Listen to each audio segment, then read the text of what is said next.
Hey, welcome back to How to DIY and Save a Dime. I am back and I'm going to be doing a quick video on how to trim your plants and how to not fear when you have to trim your plants.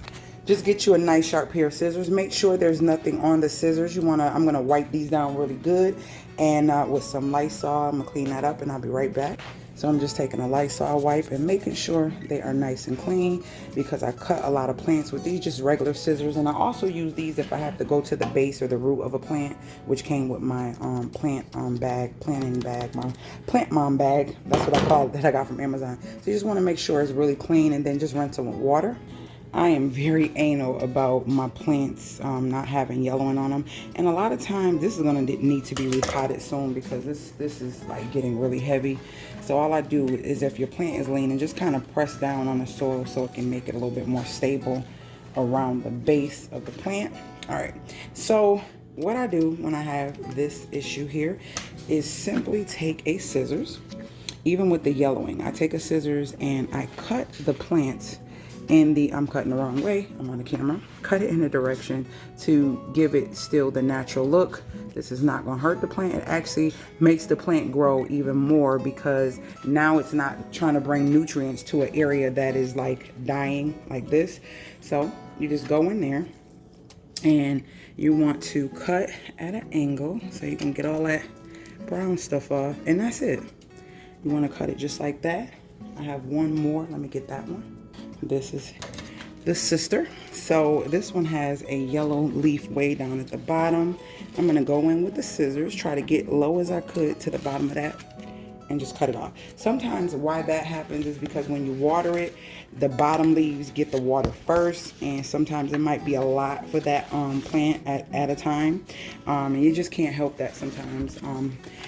And I'm going to go in and I'm going to cut this one. It had two of them. So I'm going to go in and cut as low as you can without cutting or destroying any other parts of it. So yeah, I trimmed that. Now these here, I can't really do too much about. It's in the leaf.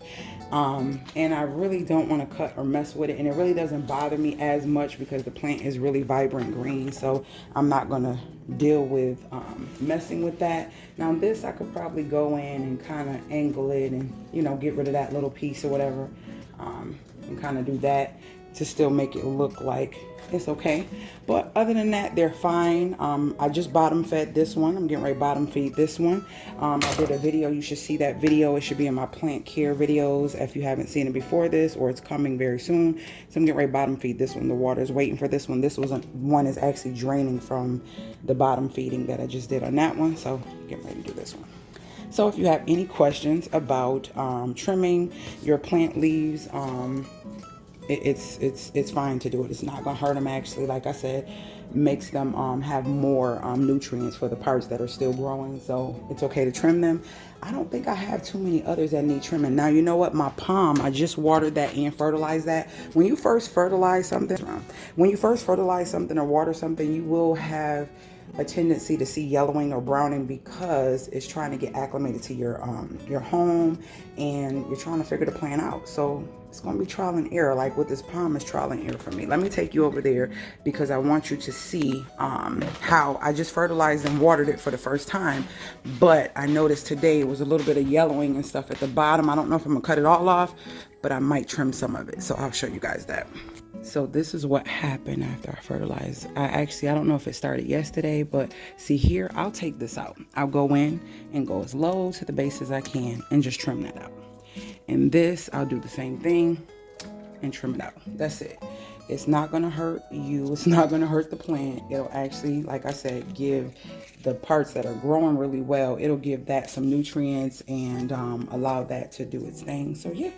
And I don't see any on my pothos. I think I have one. Hold on. Here is a pothos right here. And I thought I seen, okay, so here, this happens very rarely.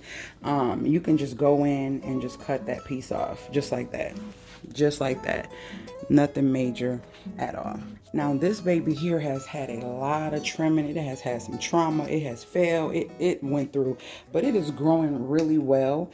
And as you can see, if you get really close, you can see I have a lot of cut pieces, but it's still growing. Like this was cut and the leaf is still getting long.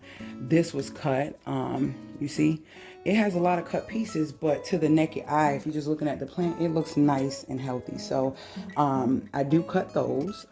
This one was a leaf here that got damaged when it fell.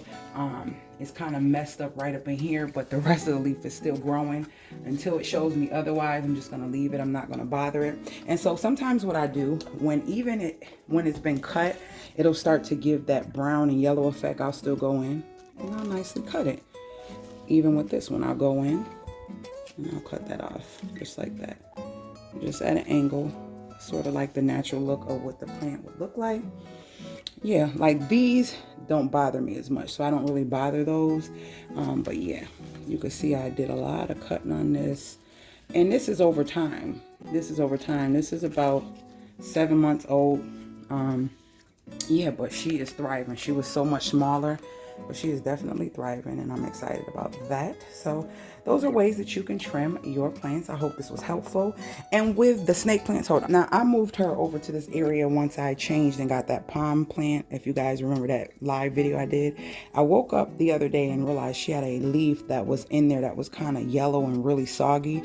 All you do is go down to the base of the leaf, and it was a small one. You go down to the base of the leaf and you just chop it, like right where the dirt is, and just leave it, because a lot of times those snake plants will shoot up more leaves from that actual root that's in there. So you don't want to pull it out or try to take it out. Just go cut low to the soil as you can and take it out, and that's it. So I hope this was helpful. If it was, make sure you thumbs up. If you're new to the channel, join the family by subscribing, hit that notification bell so you're notified every time I load a new video. And guess what, guys? If that's it, I will see you guys later, gators.